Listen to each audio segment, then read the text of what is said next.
1 minute. I know. It's just compliment for you. I don't need sell for anything.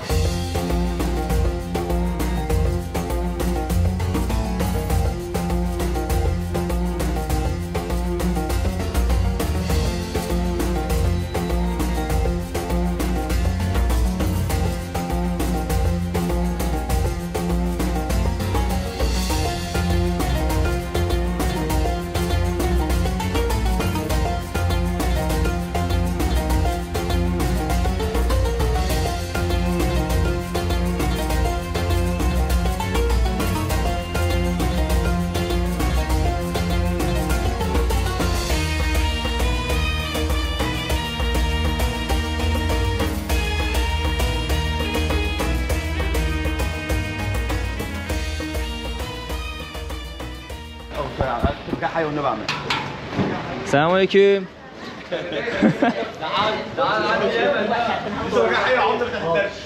Balıkçı abilerle tanıştım daha. Sokağa çıkar çıkmaz burada balık satıyorlar. Burada abimiz temizliyor. Selamünaleyküm. Oo. Gözlere bak, kıpkırmızı. İsmi? Bulti. From Nil? From Nil? Nil. River. Nil. Ah yes. Şükran. Şükran. Şükran. تمام Tamam tamam. Şükran. Şükran. Hello. Kifak. Good. Eyvallah. Şükran. Sokağa çıktım da dolanıyordum. Şöyle pazar gördüm. Bir bakılayım dedim pazara. Balıkçı abilerle tanıştım. Şey dedi, gel dedi, içeriği göstereceğim dedi. Dedim video çekebilir miyim? Tabii tabii dedi. Artık beden dilinden anlıyoruz kimin ne demek istediğini. Yeni bir ülke, yeni maceralar, yeni bir heyecan dostlar. Ne haber gençler? İyi misiniz? Bu gariplerimi de burada satıyorlar. Dileyen varsa kesiyorlar, tüylerini yoluyorlar, yakıyorlar, öyle veriyorlar. Mısır'dayım dostlar. Dün gece geldim Mısır'a. Hemen kendime kalacak bir yer buldum. Birkaç saat uyudum, sokaklara attım kendimi. Burası benim için yepyeni bir sayfa oldu çünkü daha önceden Afrika kıtasına hiç ayak basmamıştım. Afrika kıtasını Mısır'la açmış olduk dostlar. 3-5 kelime Arapçam var. Bu Arapçamı konuşturacağım tabii ki de sokaklarda ama tabii ki beden dili tüm kapıları açar diye ümit ediyorum. Burada bir tane kasap var, abimiz dışarıya asmış etleri. Selamünaleyküm. İnsanlar güler yüzlü. İnsanlar gayet güler yüzlü. Bir de Türkiye'den geldiğini söyleyince ayrı bir böyle sempati besliyorlar sanırım. Herkes ekstra bir "o hoş geldin" yapmaya başladı. Güzel ilişkiler kurmaya çalışıyorum insanlarla gittiğim yerde. Şöyle sokak pazarını çekerek, sizlere göstererek Mısır maceramıza da başlamış olalım dostlar. Burada böyle sebzeler var.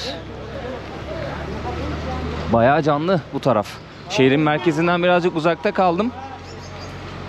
Çünkü gece geç saatte ulaştığım için her otel, hostel kabul etmiyor geç saatte müşteri.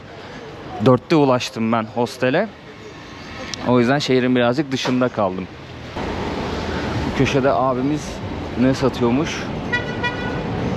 Şöyle lavaşın içerisine ciğer tarzı bir şey yapıp satıyor galiba. Burada sokakta ciğer yendiğini duymuştum. Burası tramvay hattı. Şöyle göstereyim. Durağa baksanıza. Duraklar böyle açık. Büyük ihtimalle tramvaya binip içerisinde bilet alıyorsunuzdur diye düşünüyorum. Her yerden bir araba fırlıyor, bir şeyler oluyor. Şöyle karşıya atalım kendimizi.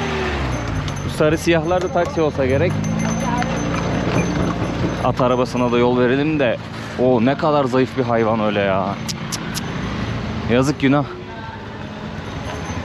Dostlar, şimdi videonun başındayken ülkeye giriş prosedüründen bahsetmek istiyorum. Buraya gelecekler için bir kolaylık olsun. Türkiye'nin farklı noktalarından Mısır'ın farklı şehirlerine uçma imkanınız var dostlar. Ben İskenderiye'ye gelmek istedim. Şu an Mısır'ın en kuzeyindeyiz. İskenderiye şehrindeyiz.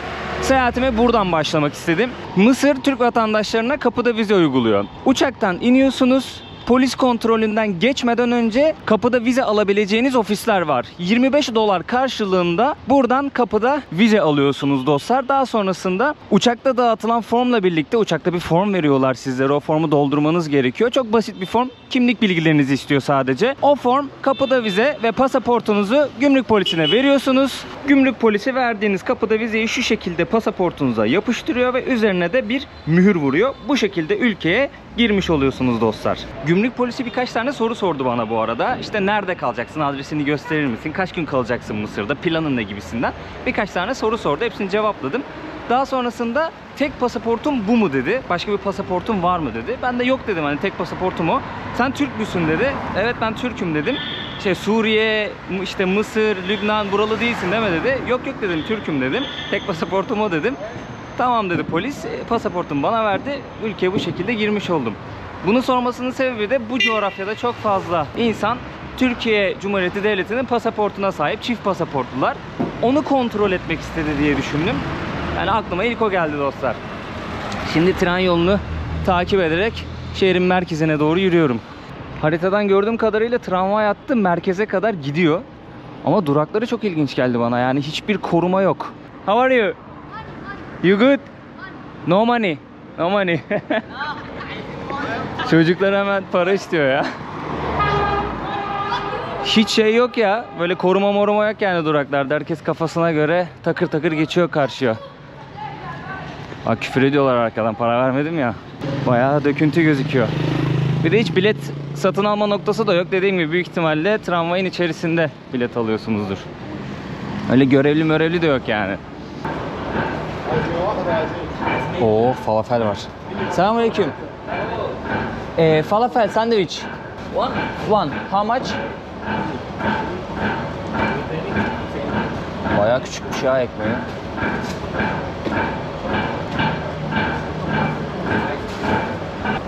Gerek yok. Öyle alayım ben direkt. Şükran. One falafel sandviç.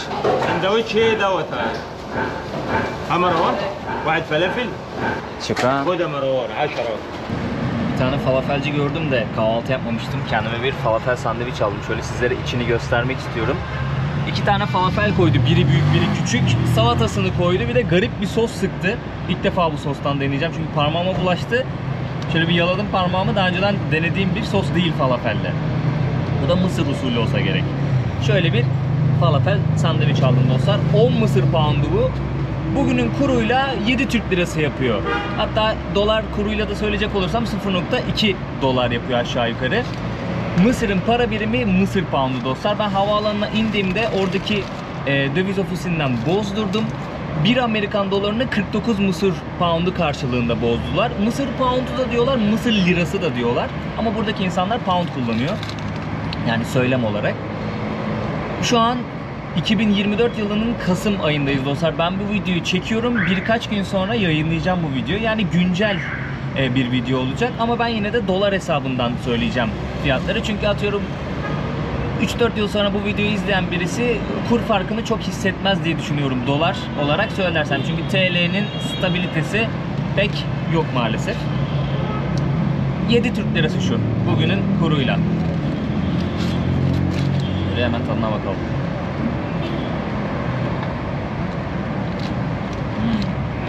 Bol sarımsaklı bir sos. Bence tahini sosla yapılan falafel daha güzel. Bu kötü değil ama tahini sosla yapılan falafel çok daha iyi.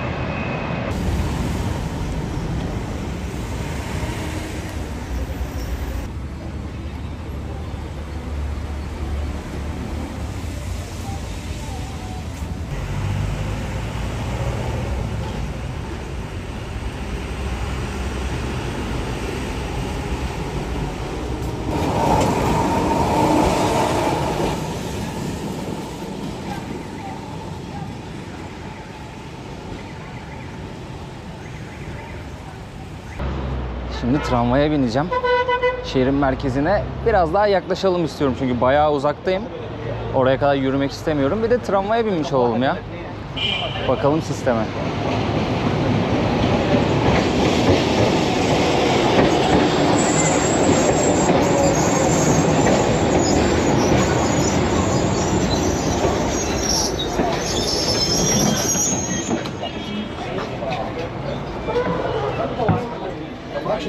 Ha, orada bilet kesiyor dayı. Şöyle paramızı verelim.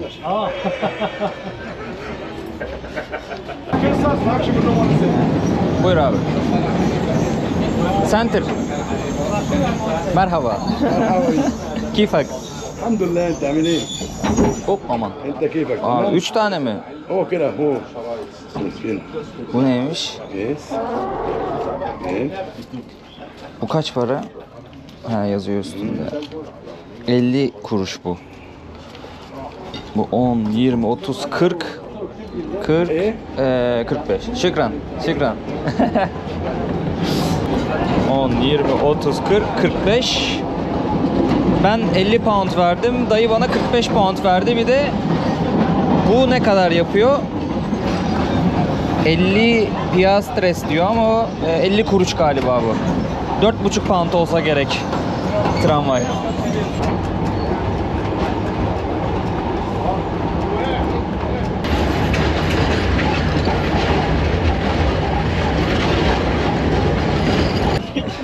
Eyvallah eyvallah, sağ ol. Türkiye. Turkey? Türkiye, aha. Speak English? Yes, I speak English. You? Yes. English. Nice to meet you. Nice to meet you. Nice to meet you. Birader. هو مانياك.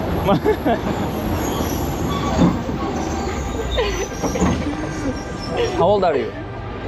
19. 19. Oh, young, very young. How old are you? 31. 31? Aha. Crazy. مانياك. All of this. بيج مانياك. لارج مانياك. لارج aptal. Son durağa geldik dostlar. Eski bir tren hattı var. Bayağı da sallanıyor giderken, yani yoruyor insanı. Ama gördüğüm kadarıyla şehrin birçok noktasına gidiyor. Yani o kadar uzun bir yol geldik ki ben bir de buraya yürümeyi düşünüyordum. Haritadan baktım 11 kilometre filanmış. Ya iyi ki yürümemişim yani. İyi ki trene binmişim. Trende beni görenler gelip yanıma konuştular, bir şeyler sordular. Çat pat İngilizce, çat pat Arapça. Böyle beden diliyle anlaşmaya çalıştık. Sağ olsunlar, sıcakkanlılardı bayağı. Ufak da bir şehir turu atmış olduk yani bu vesileyle. Ara sokaklardan geçti. Böyle lokal yaşamı trenden, camdan izleye izleye insanlarla sohbet ede de geldim dostlar. Şu an şehrin merkezindeyiz. Şehrin bu tarafı bayağı bir curcuna. Geldiğimiz kısım da kalabalıktı ama bu taraf daha bir kalabalık. Çünkü ana caddenin üzerindeyiz şu an.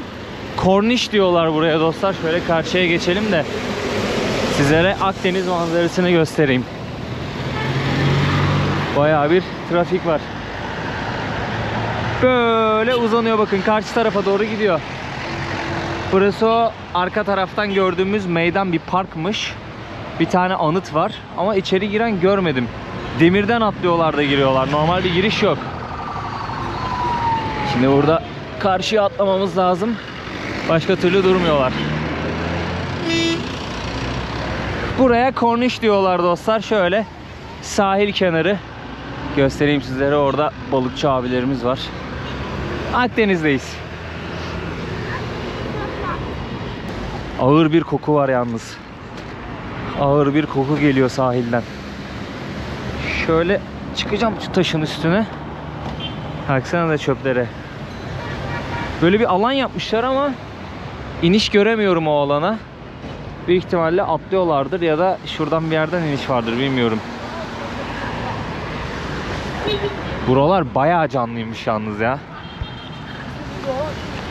Şu an ters ışıkta kaldık. Güneş karşıdan vuruyor, o yüzden pek fazla bir şey göremiyor olabilirsiniz. Burada sokak kahvecisi var. Arkadaşın elinde bir fotoğraf makinesi var. Burada fotoğraflarını çekiyor insanların, parasına, ekmeğine bakıyor. Aileler, insanlar gelmişler, oturmuşlar. Deniz manzarasını izliyorlar. Bolca seyyar satıcı var burada. Kuru yemiş satıyor. Bir tane de baca yapmış. Baca tutuyor. Büyük ihtimalle sıcak tutuyor kuru yemişleri. Burada köz var. Nargile için olsa gerek. Buraya böyle masa atmışlar, sandalye atmışlar. Burada çayı, kahvesi, bisküvisi, noodle'u bile var baksana. Karnınız mı acıktı, hemen noodle yapıyor veriyor. Mantık güzel. Şehrin her yerinde seyyar satıcılar. Diğer taraftan buraya doğru gelirken bir sürü seyyar satıcı gördüm. Yani belki yasaktır ama bir şey demiyorlardır. Zabıtalar çok karışmıyordur belki de. Belki de serbesttir, bilmiyorum. Hey, amigo. Want to take a photo with camera? Ah, thank you, thank you. Take a look at the photo. Ah, Oh, thank you you have so much. camera, man. Yeah, of course. Take one photo to me then. Thank you.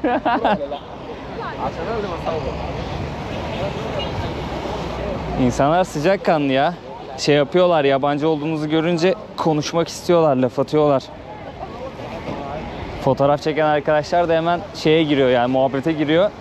Gel senin fotoğrafını çekeyim gibisinden. Para istemiyorum diyor ama tabii ki de herkes ekmeğini de istiyorlar. Oo, burası bayağı sıkıntı, çöplük ya. Güzelim yeri mahvetmişler vallahi.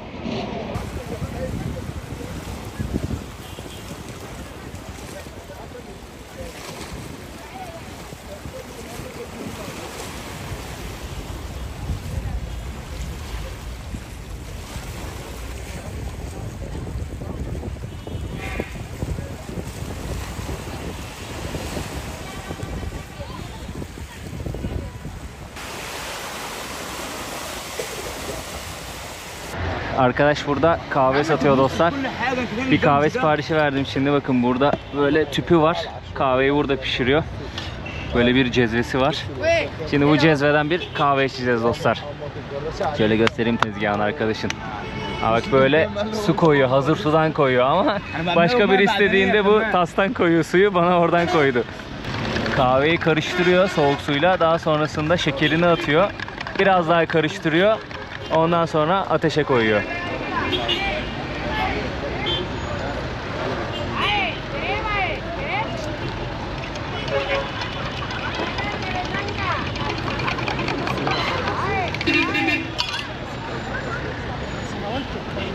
ماشي عايزين انت يلا دلوقتي يلا قوم اهو ما يقض مش حقك يا عليا وانت حاج بوده. Baksanıza ya, burada feci bir çöplük oluşmuş. Bazen böyle kedileri görüyorum. İnmişler. Çöplerin arasında bir şeyler kurcalıyorlar. Buralarda filan dolaşıyorlar. This is rubbish. Yeah, it's not good. This is beautiful. But yeah, this is no. You from here? Burak from Turkey. Nice to meet you. Şükran. Çocuk da diyor her yer çöp diyor. Haklı yani, baksana. Şimdi buraya bir yere oturacağım da her yer kokuyor. Bak kedilere. Yavru kediler. Burada takılıyorlar böyle. Yiyecek mi yiyecek arıyorlar. Bak bak bak nerelere giriyor. Bak fare gibi. Gel. Gel. Kardeş. Oo, Türkçe biliyor musun? Biliyor musun Türkçe? You speak Turkish? Ah, basically. Okay, you can tell me what you know.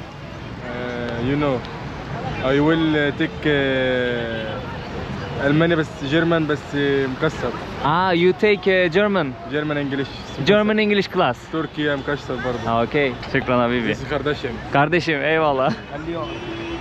Neyse, buraya oturalım. Do you want to drink coffee? Please, please, please. Be my guest, please. Be my guest. One coffee for him. Kahvemizi bir deneyelim bakalım. Şimdi arkadaşın kahvesi de gelecek de sen iç dedi, soğutma dedi. 3-5 kelime İngilizce biliyor, o şekilde anlaşabiliyoruz. Aa, güzel. Şekerli kahve hoşuma gidiyor. Şekersiz kahveyi de seviyorum, ikisini de seviyorum ama buna biraz şeker attırdım. Acı yapabiliyorlar bazen, güzel yapmış. Yalnız bayağı esiyor ha. Şöyle sweatimi giydim. Hava bayağı esiyor. Güneşin altında kaldığınız zaman rüzgar yoksa sıcak basıyor sizi. Ama hafif rüzgar estiği zaman şey yapıyor, üşütüyor biraz. Serinletiyor biraz. This is German. Aa bak, Almanca. Almanca öğreniyor. Ha bak, sandalyeleri aşağı koymuşlar, oradan çıkarıyorlar. Şükran habibi, şükran. Kardeşimle tanıştım da onun da adı Burak'mış. Burak ha? Ben de Burak. Adaş. Habibi. What is your name? Ale. Ale. Nice to meet you. My name is Burak. It's historical city. Do you know history of Alexandria? You can tell me something. How old are you? Fine. How old are you? Are you 17? 17. Okay, so nice to meet you.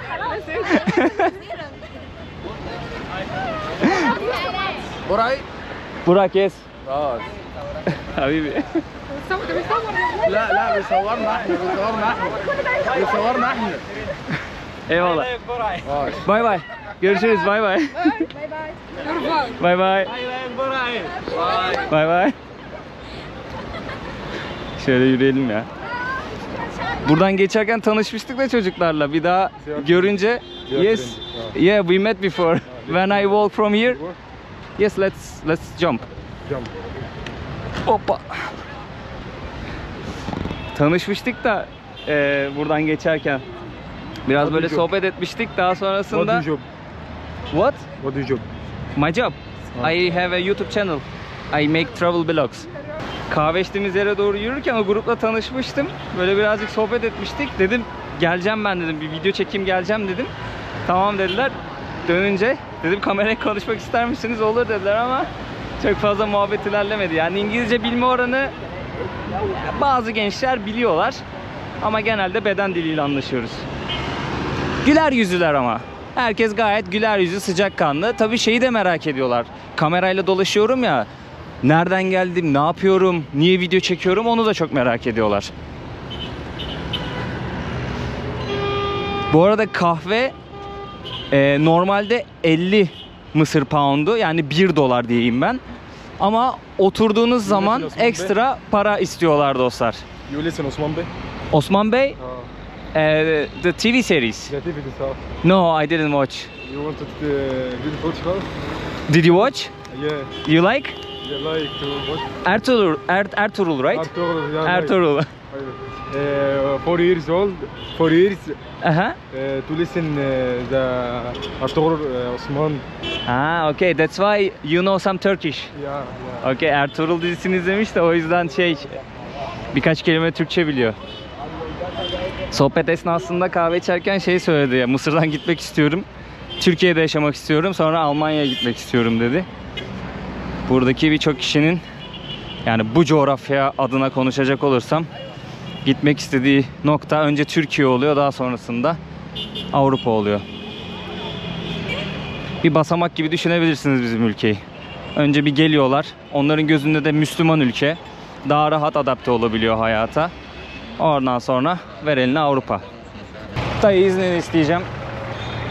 Burada karşıdan karşıya geçmek büyük sıkıntı ya. Arabalar pek durmuyor. Kendinizi atmanız gerekiyor.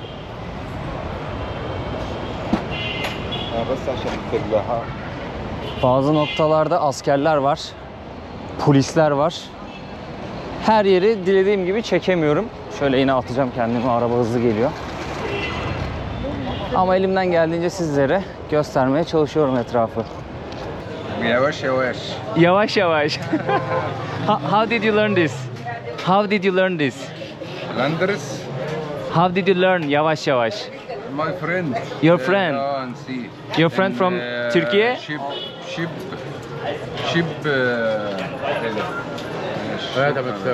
Aa, şükran.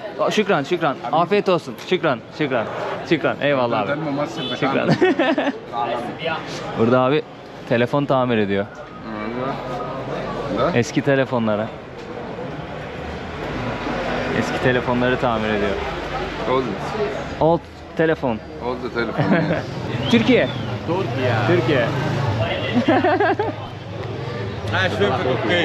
İzmir. İzmir. Aha. İzmir. You go to İzmir? رحت ازمير ونزلت اسطنبول انا رحت جزر الاميرات. Did you like? وصورت عندك في التقسيم. Taksim. Did you like Taksim? جميلة كلها جميلة كلها جميلة Ha, hepsini beğendim. كل حاجة Eyvallah, جميلة هناك şükran. beautiful. Ha, şükran. Şükran, şükran. Vallahi şükran. Eyvallah abi, eyvallah. Eyvallah. What is this? It's sweet? رايس Rice. رايس with milk. Rice. Sütlaç.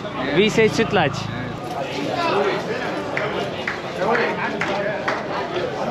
Abiler sütlaç ikram etti dostlar. Şöyle göstereyim sizlere. Üzerinde fındık fıstık parçaları var. Tatlımızı yiyelim. Ya dil bilmemek çok kötü aslında. Biraz Arapça bilsem, abi 2 seviyesi Arapça bilsem mesela neler neler konuşacağız da. صورك انا صورك It's okay, şükran. Abi çekiyor videomu ya. Şükran. It's good. Güzelmiş ha.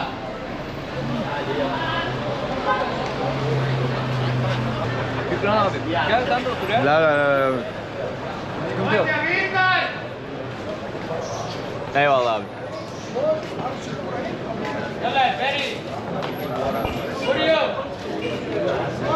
Şimdiye kadar karşılaştığım insanlar çok misafirperver ve sıcakkanlıydı. Hepsi yani. Kahveyi de mesela çocuk ödemeye çalıştı, dedim ki ben davet ettim seni yani, sen benim misafirimsin. Kabul etmem dedim öyle. Birazcık böyle mücadele ettik orada. Ama şunu söylemek istiyorum, her yerde pazarlık yapmanız gerekiyor sanırım burada. Yani Mısır'a daha önceden gelen arkadaşlarım da aynı şeyi söylediler. Burası hakkında en çok olumsuz yorum alan nokta bu pazarlık mevzusu. Çünkü çok fazla fiyat çekiyorlarmış özellikle turistik bölgelerde. Bu piramidin o tarafa indiğiniz zaman bayağı bir pazarlık yapmanız gerekiyormuş her şey için. Yani o konuda birazcık hoş şeyler söylenmiyor ama şimdiye kadar bir sıkıntı yaşamadım yani, alışverişte yapmadım gerçi ama. Sürekli bir hareketlilik var ya, her yerden bir araç çıkıyor, bir motor çıkıyor, bir şey çıkıyor. Sürekli bir hareketlilik var şehirde. Bakın dostlar, şu karşıda bir telekomünikasyon şirketi var. Etisalat Ant diye. Ben havaalanına indiğimde bir tek bu firma vardı. Oradan sim kart aldım kendime. 15 GB internet olan bir paket aldım.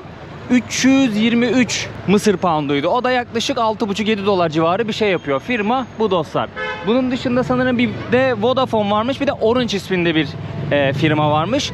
Siz üçüne de bakarsınız, fiyatlara bakarsınız.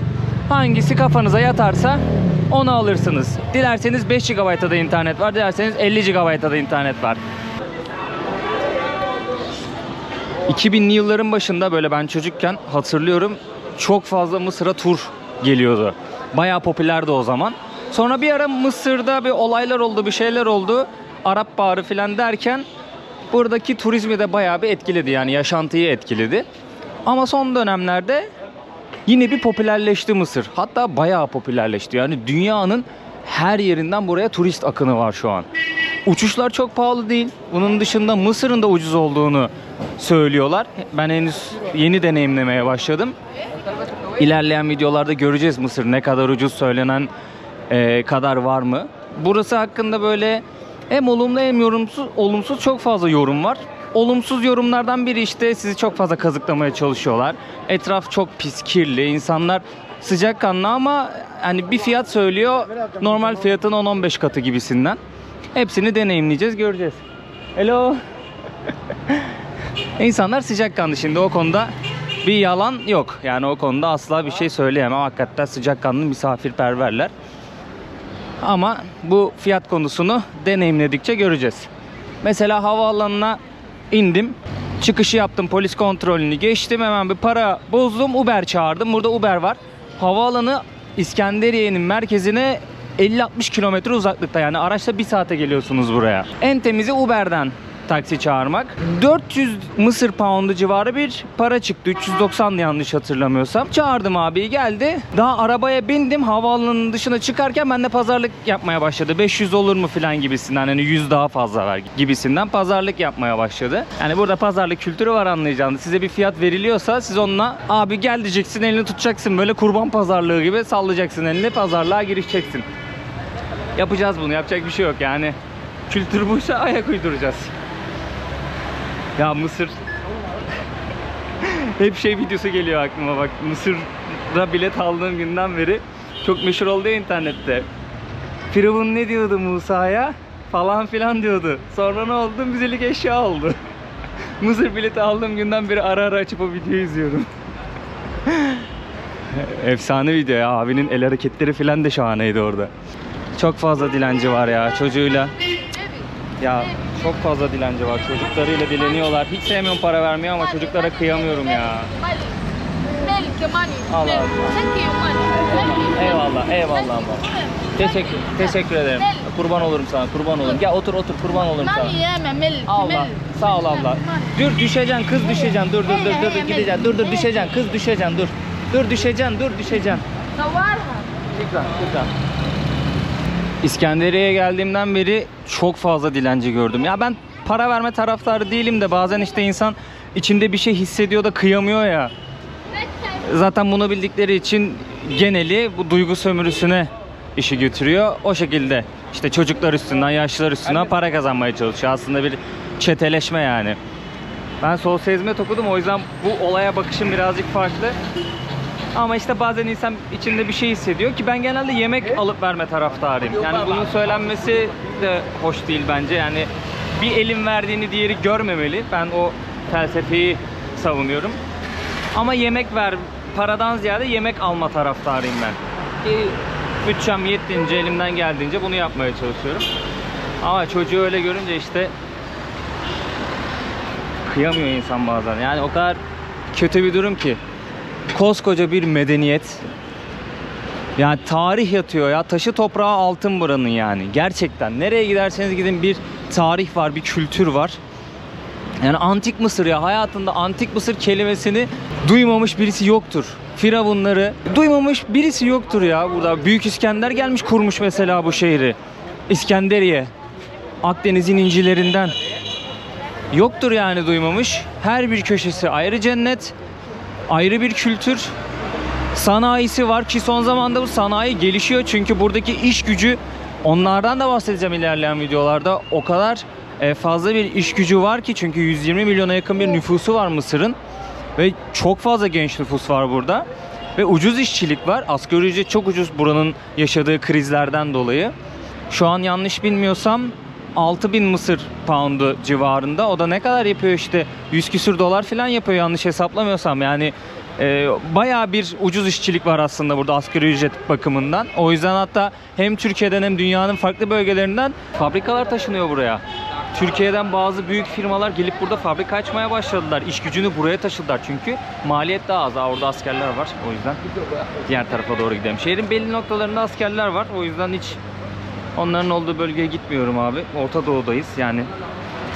Biliyorsunuz buralarda sıkıntı oluyor. O yüzden hiç kendimizi riske atmıyoruz. Ama halen şehirler, yani geldim leş gibi şehir. Bunu söylemek zorundayım. Mısırlı arkadaşlarım kusura bakmasınlar. İnsanlar perişan vaziyette yaşıyorlar. Yani üzücü ya. Mısır'ın şu an gerçekten çok üst seviyede gelişmiş bir ülke olması gerekiyor. Ama ve lakin maalesef görüyoruz. Perişan vaziyetteler. O yüzden her yerde dilenciler var. Pazarlık yapmaya çalışıyor insanlar. Sürekli gelen turistlerden para koparmaya çalışıyorlar. Yani neyse, ilerleyen videolarda daha detaylı o bilgileri aktaracağım sizlere. Bu sadece geliş videosu dostlar. Yani daha çok böyle geliş sürecimi anlattığım ve ilk intibayı sizlerle paylaştığım bir şey. Video tarzı. Selamünaleyküm.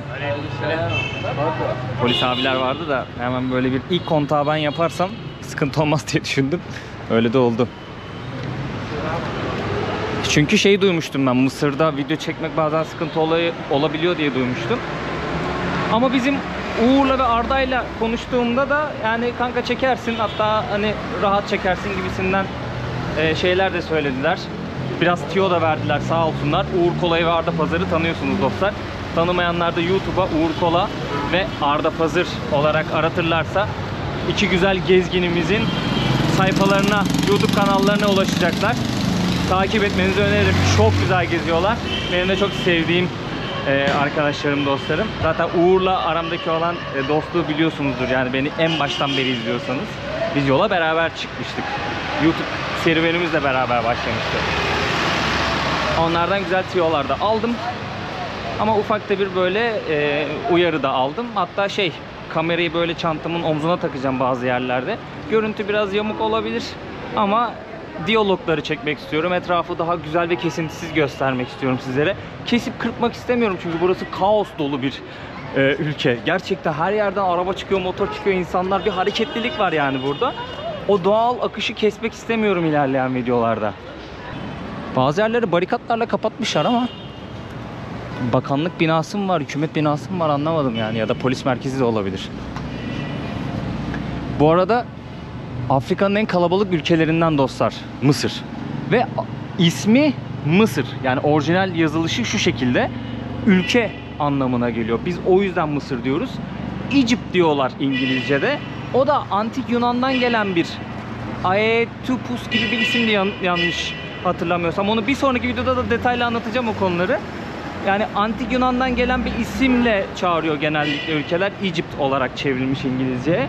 Biz onların söylemini almışız. Mısır diyoruz dostlar. Yani biz normal Mısır'la alakası yok yani, yediğimiz o darıyla, haşlanmış mısırla falan. Mısır'la alakası yok onun. Ülke olarak adlandırdıkları için Mısır diyorlar. Biz de onların söylemini almışız.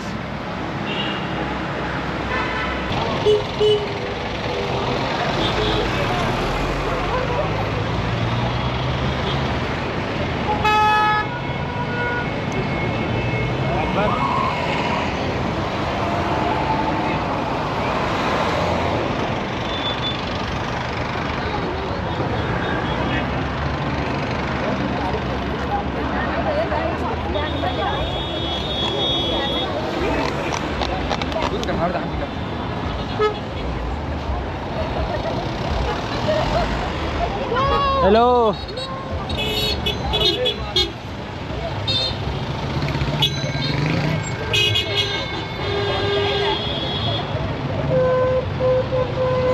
Hey guys. Selamünaleyküm. Alexandra, Yes. I need to ask you something. Yeah, sure. Are you like city? Yes, it's good. It's beautiful. Good, beautiful. Yeah, beautiful. Are you know the history about Alexandra Yes. and Alexander? Yes, I know.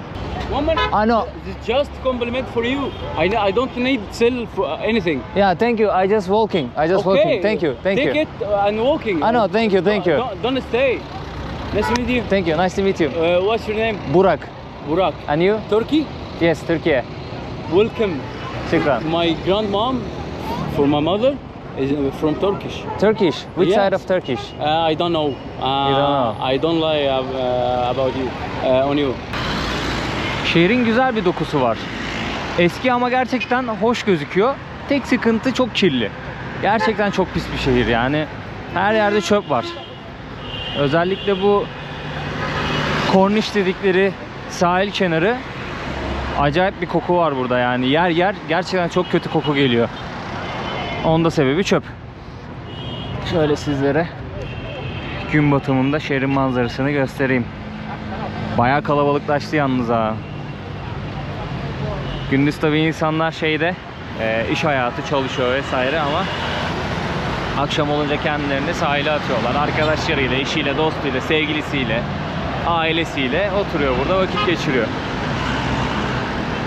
Sağ tarafa bakınca, ya gerçi bu tarafı da hesaba katabilirim, bir Havana havası sezdim. Küba seyahatimde de Havana'da Malecon dedikleri yine sahil kenarı vardı. Orada Malecon diyorlar. Burada Korniş diyorlar. Orada da böyle Malecon'a çıkıp şey yapıyordum, yürüyordum. Orada geceleri de yürüyordum yani. Hiçbir sıkıntı yoktu, tehlike yoktu, bir şey yoktu. Bakalım buralar nasıl? Mısır içinde hiç uyumayan ülke diyorlar yani. Özellikle Kahire ve İskenderiye geceleri de canlıymış. Vay, güzel bir cami var orada. Minaresi ne kadar güzel onun ya. Yarın gideriz ona da. Bugün biraz daha böyle yavaştan alıyorum. Ülkeyi tanımaya çalışıyorum ve yorgun olduğum için birden bütün enerjimi verip oraya buraya gideyim istemiyorum yani. Enerjim bana lazım. Evet dostlar, şu manzarada bitirebilirim videoyu ya. Şöyle çıkalım. Manzarayı daha rahat görelim. Ha bak, oradan buraya ilerletmemişler şeyi. Yürüyüş yolu yok burada. Ya, uca doğru gidiyor. Arkama İskenderiye manzarasını alarak videoyu burada bitiriyorum dostlar. Yeni bir ülkedeyiz, yeni bir kıtadayız. Yeni macera, yeni heyecanlar, yeni planlar. Umarım keyifli geçer, güzel geçer. Hem bilgilendirici olur hem keyifli olur. Elimden geldiğince yaşadıklarımı, gözlemlerimi aktaracağım sizlere. Bol bol diyalog kurmaya çalışacağım ama biliyorsunuz bende Arapça yok. Beden diliyle artık şükran mükran olduğu kadar. Bazı arkadaşlar sevmiyor, sürekli şükran diyorum ama yapacak bir şey yok yani. Bir tek onu biliyorum.